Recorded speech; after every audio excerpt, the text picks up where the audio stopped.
Okay, thank you so much, Yukton.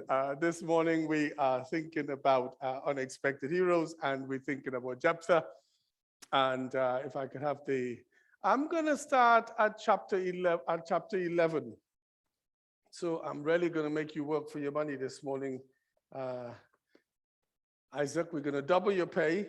So we're giving you nothing, so I'm going to give you double that this morning. So you're really going to be in the money today. I'm glad Shamini isn't here to hear that. Doubling your money this morning. We're looking at a gentleman called Jephthah in the Old Testament. This passage has caused me serious angst this week, but I will try to explain why as we go through. Jephthah, the Gileadite, what am I saying? Gileadite. Okay, I've been reading it all week wrong. Jephthah the Gileadite was a mighty warrior. His father was Gilead, his mother was a prostitute. Gilead's wife also bore him sons, and when they were grown up, they drove Jephthah away. You're not going to get any inheritance in our family, they said, because you are the son of another woman. So Jephthah fled from his brothers and settled in the land of Tob, where a gang of scoundrels gathered around him and followed him. Sometime later, when the Ammonites were fighting against Israel, the elders of Gilead went to get Jephthah from the land of Tob. Come, they said, be our commander so we can fight the Ammonites. Jephthah said to them, didn't you hate me and drive me from my father's house? Why do you come to me now when you are in trouble? The elders of Gilead said to him, nevertheless, we are turning to you now. Come with us to fight the Ammonites, and you will be head over all of us who live in Gilead. Jephthah answered, suppose you take me back to fight the Ammonites and the Lord gives them to me. Will I really be your head? The elders of Gilead replied, the Lord is our witness. We will certainly do as you say. So Jephthah went with the elders of Gilead, and the people made him head and commander over them. And he repeated all his words before the Lord in Mizpah. Jephthah sent messengers to the Ammonite king with the question, what do you have against me that you have attacked my country? The king of the Ammonites answered Jephthah's messengers. When Israel came up out of Egypt, they took away my land from the Arnon to the Jabbok, all the way to the Jordan. Now give it peaceably. Jephthah sent back messengers to the Ammonite king, saying, this is what Jephthah says. Israel did not take the land of Moab or the land of the Ammonites. But when they came up out of Egypt, Israel went through the wilderness to the Red Sea and on to Kadesh. Then Israel sent messengers to the king of Edom saying, give us permission to go through your country. But the king of Edom would not listen. They sent also to the king of Moab, and he refused. So Israel stayed at Kadesh. Next, they traveled through the wilderness, skirted the lands of Edom and Moab, passed along the eastern side of the country of Moab, and camped on the other side of the Arnon. They did not enter the territory of Moab, for the Arnon was its border. Then Israel sent messengers to Sihon, king of the Amorites, who ruled in Heshbon, and said to him, let us pass through your country to our own place. Sihon, however, did not trust Israel to pass through his territory. He mustered all his troops and encamped at Jahaz and fought with Israel. Then the Lord, the God of Israel, gave Sihon and his whole army into Israel's hands, and they defeated them. Israel took over all the land of the Amorites who lived in that country, capturing all of it from the Arnon to the Jabbok and from the desert to the Jordan. Now, since the Lord, the God of Israel, has driven the Amorites out before his people, Israel, what right have you to take it over? Will you take what your God, Chemosh, gives you? Likewise, whatever the Lord our God has given us, we will possess. Are you any better than Balak, son of Zippor, king of Moab? Did he ever quarrel with Israel or fight with them? For 300 years, Israel occupied Heshbon, Aroah, the surrounding settlements, and all the towns along the Arnon. Why didn't you retake them during that time? I have not wronged you, but you are doing me wrong by waging war against me. Let the Lord, the judge, decide the dispute this day between the Israelites and the Ammonites. The king of Ammon, however, paid no attention to the message Jephthah sent him. Then the Spirit of the Lord came on Jephthah. He crossed Gilead and Manasseh, passed through Mizpah of Gilead, and from there he advanced against the Ammonites. And Jephthah made a vow to the Lord, if you give the Ammonites into my hands, whatever comes out of the door of my house to meet me when I return in triumph from the Ammonites will be the Lord's, and I will as a burnt offering.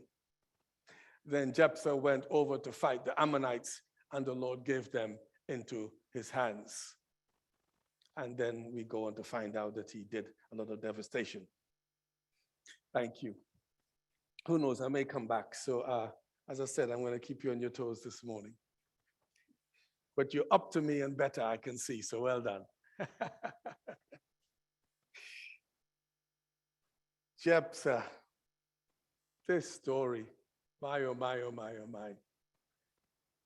So much has been written about this particular story. Anyhow, let me see if I can enter into it.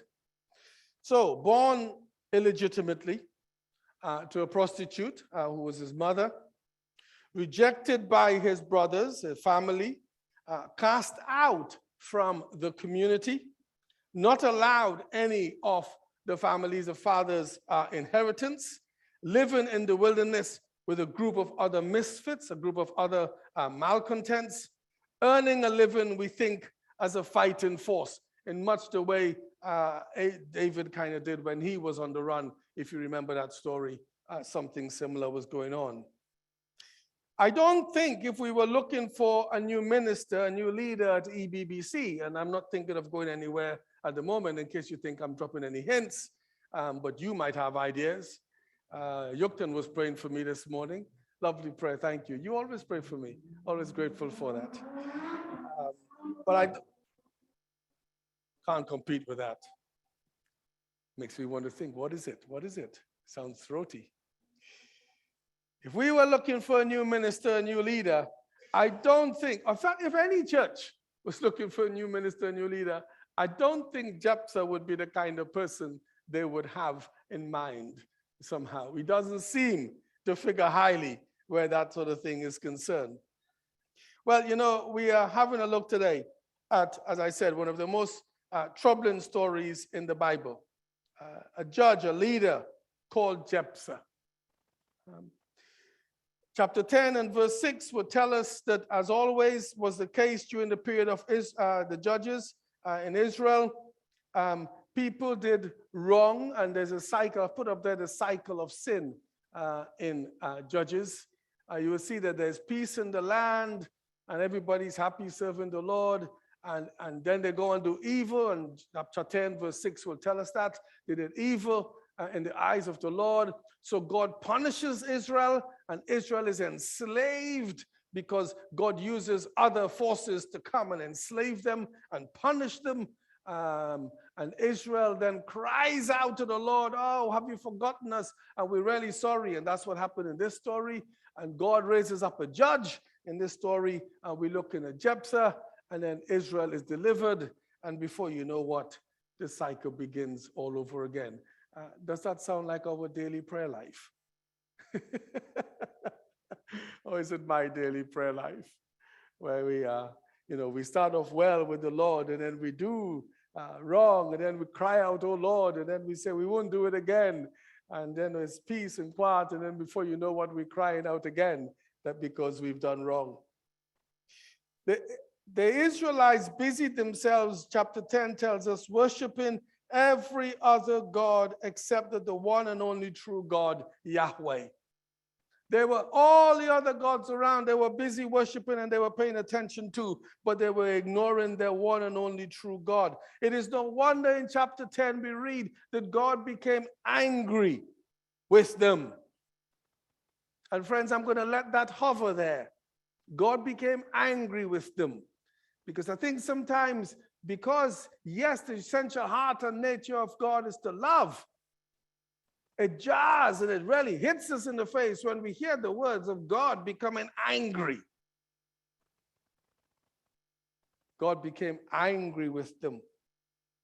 Chapter 10 will tell us that. I didn't read the whole thing because it's a very long reading this morning, but you can look at it in your growth groups or when you get home later. It's all to do with the Jephthah story. And so when God became angry with them, he handed them over to be oppressed by the Ammonites. And this went on for 18 years. For 18 years, they lived under this kind of pressure because of their bad behavior. And then when Israel could take it no more, they cried out to God for help. And eventually, in an effort to demonstrate how really sorry they were, in an effort to demonstrate their repentance, verse 16 of chapter 10, I think it is, tells us that they got rid of their foreign gods that were amongst them. They got rid of them. And they acknowledged their sinfulness. When they got rid of their foreign gods amongst them, when they acknowledged their sinfulness, the Bible tells us God relented. God relented. Well, it wasn't long before the Israelites in Gilead were in deep trouble as the Ammonites increased the pressure because they were wanting to have a fight. Time for war. This is where Jephthah comes into the story. The leaders need a fighter. So, the people up in New Barnet are spoiling for a fight. And so they are coming down on East Barnet in a tough way. So the leaders of East Barnet, whom Yucton were praying for, decided, you know something, we need a fighter. Who in East Barnet can fight? We need to do that. We need to duff that lot in up there. And then they looked around and nobody in East Barnet, no fighters in East Barnet. Are you a fighter, Sheila? You gonna fight this one? You could be. Hey, you see, the leaders would have pounced on you.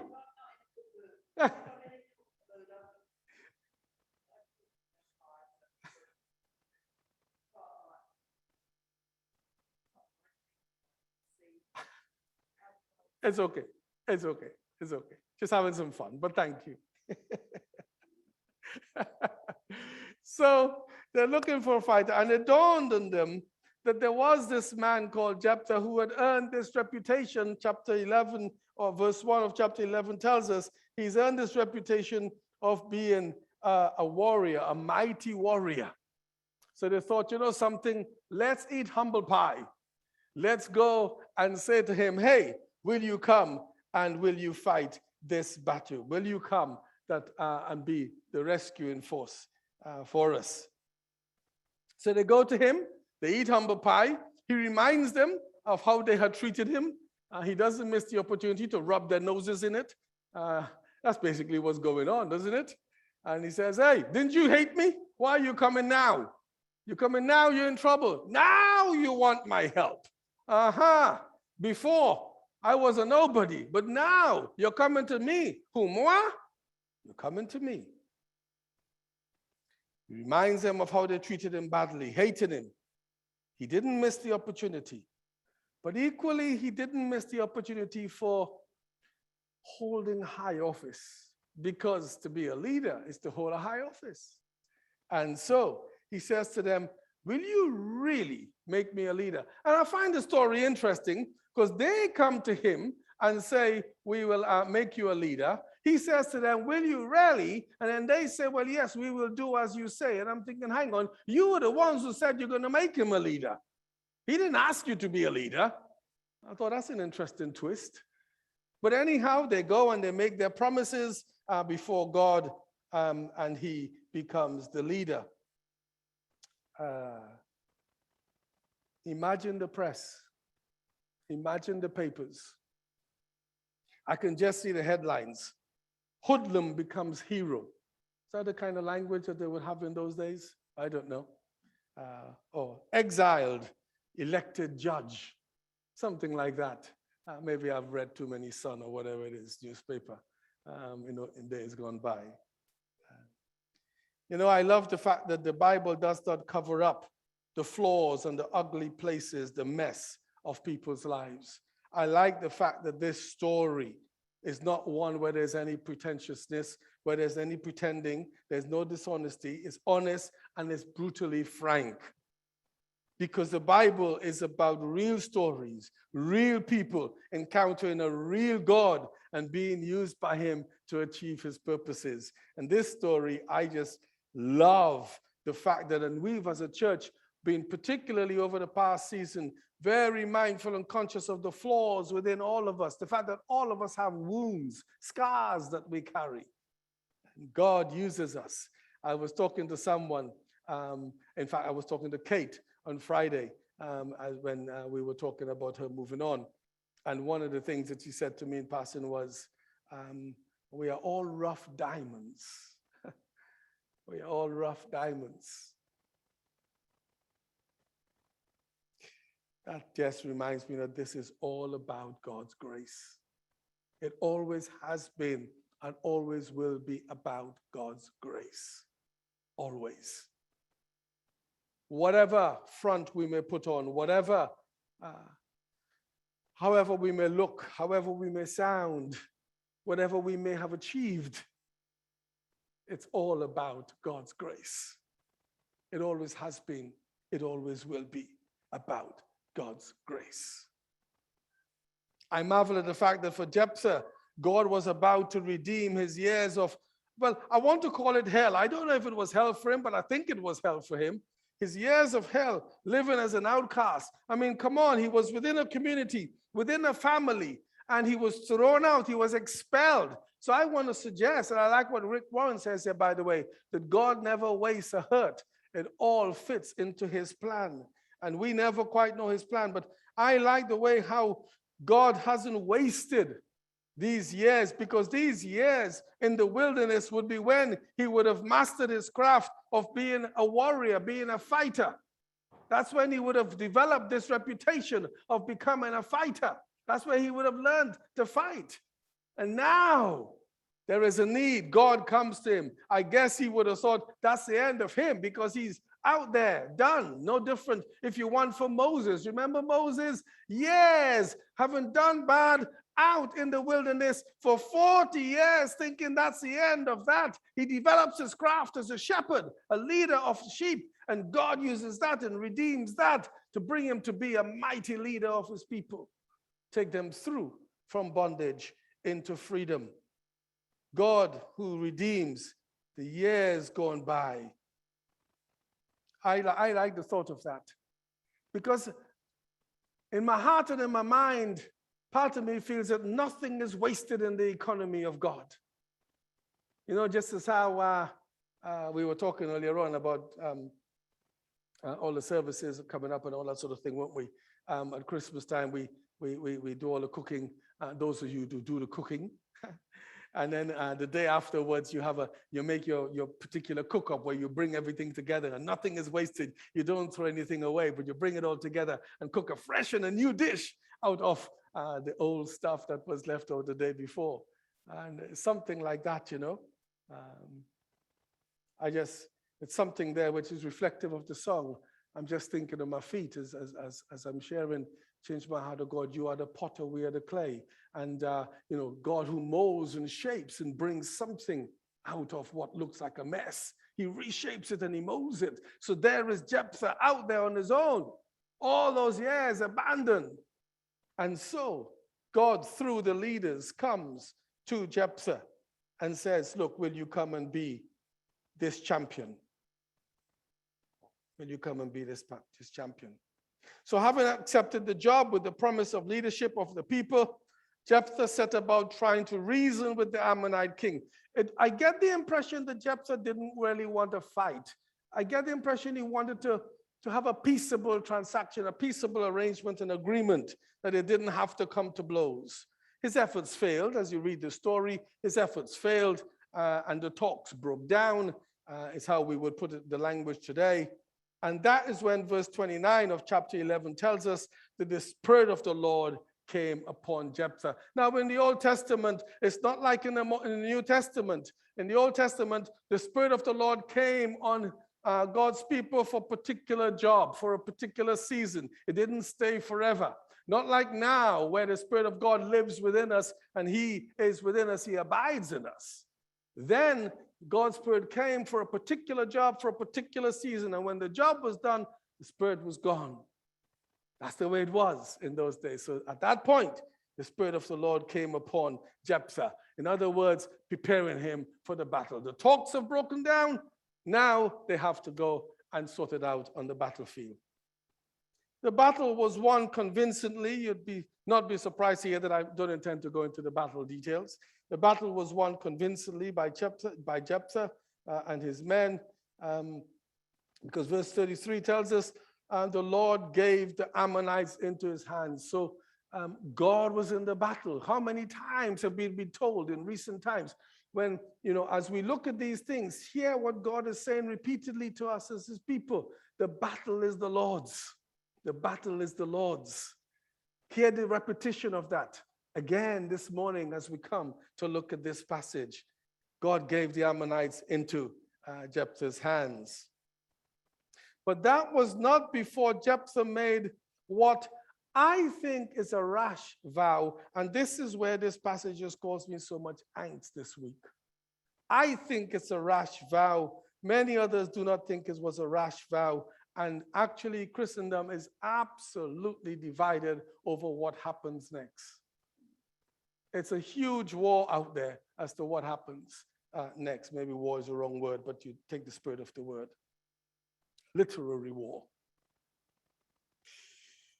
He says to God, he makes this deal with God, Jephthah does, and he says to him, look, let me win. Now, I don't know why he makes this deal. I don't think he needs to make this deal. That's why I call it rash. I don't think he needs to make this deal at all. The Spirit of the Lord has come upon him. He doesn't need to make any deal. Go fight the battle. Trust God. Have your confidence in God. Go fight the battle. Win the battle for the Lord, and that's it. But he makes his deal with the Lord saying, look, let me win this battle, and whatever first comes out of my house, whatever it is, that I will sacrifice to you. That I will sacrifice to you. Well, the tragedy of the story is when he got home, as it was very common in such times, his daughter comes out of the house dancing, happy to see her dad, celebrating that her dad has won a victory. And it was very common in those times. It's common practice. And now Jephthah has to make a decision. The Bible doesn't give the impression that he troubles over it at all. For him, it's obvious what he has to do. He has to sacrifice his daughter.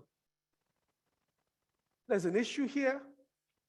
There's an issue here because, well, God had made it expressly clear that you do not do human sacrifice.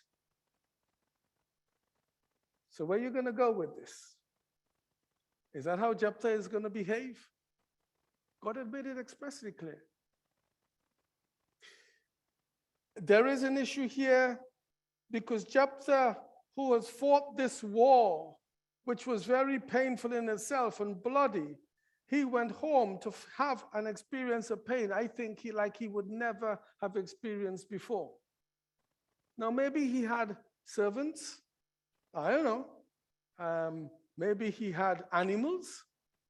Maybe he thought these were the people who would come out of his house, and maybe that's what he would sacrifice. Indeed, many would say that he did not sacrifice his daughter. Many would say that what he did was he gave her to go and serve the temple. And that's what happened. So they were separated. She went and served the temple forever. But there's a strong body of evidence otherwise. And I have toed and froed over this all week, agonizing, thinking, do I need to pick a side? And I'm preaching on this, and which side am I going to take? This morning, I've taken the side that he sacrificed her, as in killed her. It's an offering. Now, ask me in a year's time when I look at this passage again and I'll see what I think. But this is how I feel today. I think that's what happened. With that was the future, because it was his only child, and she was a virgin. The daughter makes a deal. The daughter is very pious. I didn't read the story because it's a long story. You can read it when you go home. The daughter, or into the week. The daughter is very pious and very obedient and very gentle. She's very, very lovely. She says, oh, well, my father, if you've made this vow to God, then so be it.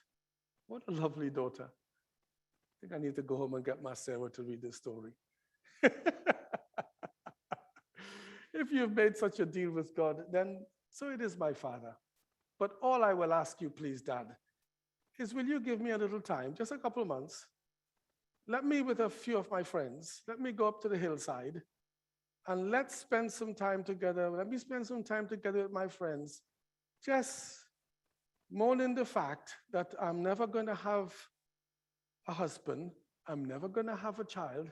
Friends, be in no doubt, this is a major issue. It's a major issue for a woman, full stop. But it's a major issue in that time when the whole point of a young woman was that they were going to have children. They're going to have a husband and have children. Hey, and a lot of them were hoping that they would give birth to the Messiah. This is a big, big issue. She says, Dad, just cut me some slack. Just give me that time. Let me go and let me spend some time with my friends and let me work this through. And when I come back, Dad, you do what you have to do. Now, some of you are thinking, well, hey, why didn't God give him a way out? He did with Abraham. There was a ram in the bush. So why did Jephthah have to go through with this? And you know what is one of the big issues about this, which is why it's even more perplexing? Is when you read Hebrews 11:32, there amongst the heroes of the faith, you find the name Jephthah. He's among the heroes of the faith. It's interesting and disturbing. I think we need to be, as I think about this, I think we need to be careful with words. When Joshua was deceived, he honored the vow, didn't he? We looked at that only a few weeks ago. He honored the vow.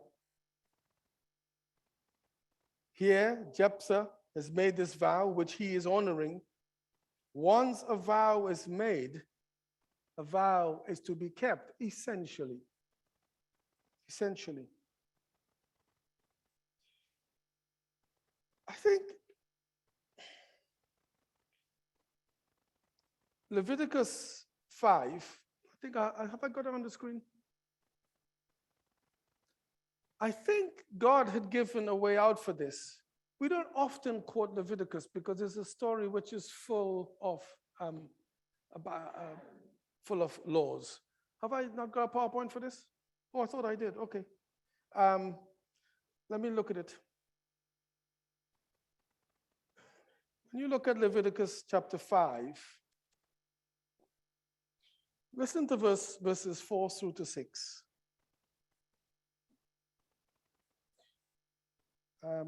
Or if a person thoughtlessly takes an oath to do anything, whether good or evil, in any matter one might carelessly swear about, even though he is unaware of it, in any case, when he learns of it, he will be guilty.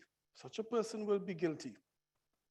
When anyone is guilty in any of these ways, she must confess in what they have sinned, and as a penalty for the sin they have committed, they must bring a lamb, a female lamb or goat from a flock as a sin offering, and the priest shall make atonement for him, for her, for the sin. I suggest to you that there was a way out of this. That actually, I don't know how well Jephthah knew scripture. The implication is he seems to know a lot of Israel's history because I read to you his recalling of history.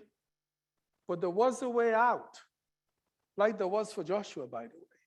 There was a way out of honoring this vow that he made. But you know, this much I do want to say. All of this to me points to God's grace. Whatever happened, by the way, whether he did sacrifice her in the sense of her being killed, or whether actually he sacrificed her in the sense that she went to serve, either way, he's lost all the benefits of the future, etc., with his daughter, whether she went to serve in the temple or not. What it speaks to me about is the God of grace who is at work in our lives, dealing with our failings and dealing with our flaws and our shortcomings and all such things. That's what it speaks to me of. You know, I'm constantly amazed at God and his capacity and ability to take us for who we are, with all the complexities of human nature, with all our shortcomings. I know you and I live in one degree of shame to the next or the other, although the Bible says we shouldn't really be ashamed and all those such things. We should do these things, get it out in the open, let the light of the gospel shine in it, out in the open, and move on in our lives. We tend to live in degrees of shame because of things we've done in the past or things that we are doing at the moment, which we wouldn't want people to know. But I'm amazed at God's grace, which is always consistently available for his people, meeting us in the mess of our lives. Because as I read this story, I'm reading about God's grace meeting with Jephthah in the mess of his life, making this incredible promise. And then I cannot begin to conceive what it would have been like when he got home and his daughter came dancing to him, when he should be running, hugging. I know it's COVID times, you're not hugging, but when he should be running, hugging, he's thinking, oh, dear God, no. I can't begin to conceive the depths of that pain.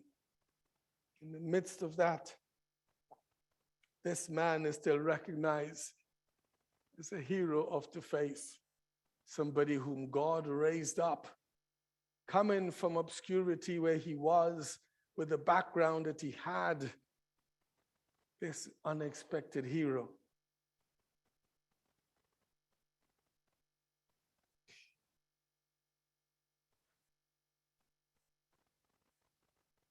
I think we need to be careful with our words. You and I know that's an Old Testament story, and I know we're living in New Testament times. But you know, Jesus had things to say about vows and oaths. Jesus said in the Sermon on the Mount that we are to let our yes be yes, Matthew 5, and our no be no. In his kingdom, his followers are people of integrity. We keep our promises, in other words. So many of us promise to do things that we don't do. So many of us make vows that we don't keep. That we don't keep. Serious vows, whether it be things like marital vows, or not to have serious or not so serious, but cut me slack because you know what I'm trying to say. Or the more casual vows that we make to each other, which we probably shouldn't make. Promises that we make to each other, which we don't keep. And I think we think that it's all okay, and I'm not convinced it is. I'm not convinced it is at all. I do not think it is. I put Matthew 5 up on the screen that you might read. It's a passage you know, and there's a lot of words there. I know you would know it particularly well. I think we need to be careful with words. It is James, our Lord's brother, isn't it, who says, watch out for the tongue, because the tongue is a fire. He says it corrupts. Uh, whenever I say this, I shudder because I think I live by talking. Oh boy, Lord help me. But I like joking as well. Lord help me double. Yeah, I know, Rosa, I know. I saw your eyes under the mask. I know what it's saying. Watch out for the tongue, because it's a fire. It corrupts the whole person, and it sets the whole course of life on fire. Jephthah was loose, I suggest to you, with his tongue, which was a burning, raging fire that raged through his life. Dear friends, it's a somber word, but I do call us and hear the word us. I am very, very aware that I am at the front, at the vanguard, at the fore of all of this. Let's be careful with our use of words. Why we say what we say. I'm not saying let's not joke and all that kind of stuff. But let's be careful. Right now, you would know our nation is caught up with a whole scandal in the world of cricketing. We could cope with it in football. It wasn't supposed to happen in cricket, because loose words, people think and call it banter. Words.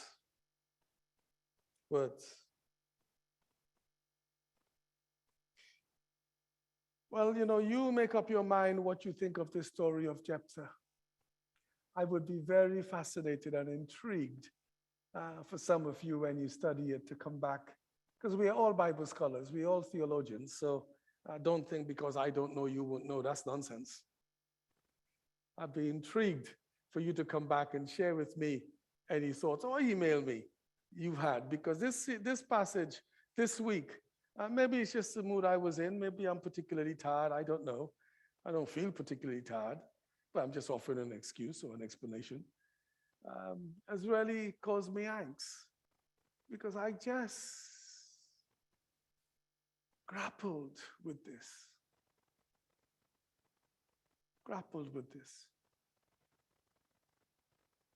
How could he have got it so wrong? And then I think back of that Levitical teaching, and I know we are in the New Testament, which says, well, once you know, put it right. And I think, well, Rupert, what vows, what promises have you made in the past that you've not kept? And have you ever repented of it? And do I need to repent of it now? And is it too late? And part of me says, no, it's not too late, actually. I don't quite know where I'm going with that. I'm just kind of like, I need to stop. You can see my journey with this during the course of the week hasn't ended. And as a pastor, I'm just being honest with you, like I am every Sunday morning, but this morning is touching me in a particular way. For me, it's unfinished business. I have unfinished business with this passage. I have unfinished business. But I do want you to hear this message and receive this message of God's amazing grace, who takes us with all our warts and with all our issues, with all our wounds, with all our scars. He takes us with all of that, and he works through us. Yes, rough diamonds. God bringing about his kingdom purposes in us and through us. And there at the end is Jephthah's name as a hero of the faith, despite his many shortcomings. Take courage from that. Do not let it be license, but take courage from it, that you may be encouraged and emboldened in your walk with the Lord. As you look in the mirror, as you look at your life's journey, as you look as to where you're at now, and as you think all what you have been through and all what you're going through, as you think of all the rash words you've said, of all the promises you've not kept, of the vows you've made, which you shouldn't have made, but it doesn't matter. Leviticus says whether you meant it or not. As you think of all of that, the God of grace stands able to meet you in the midst of it, to embrace you in the midst of it, to journey with you in the midst of it, that God may in and through you achieve his kingdom purposes. Jephthah went on to win another battle that he took on, and then he reigned in peace, and there was peace in Israel for a number of years before Samson and others came along. Jephthah, a hero of the faith, with all his complexities.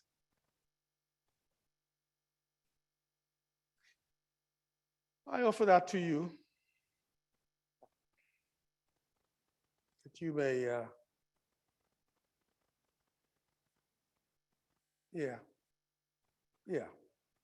I'm going to stop there. Jephthah.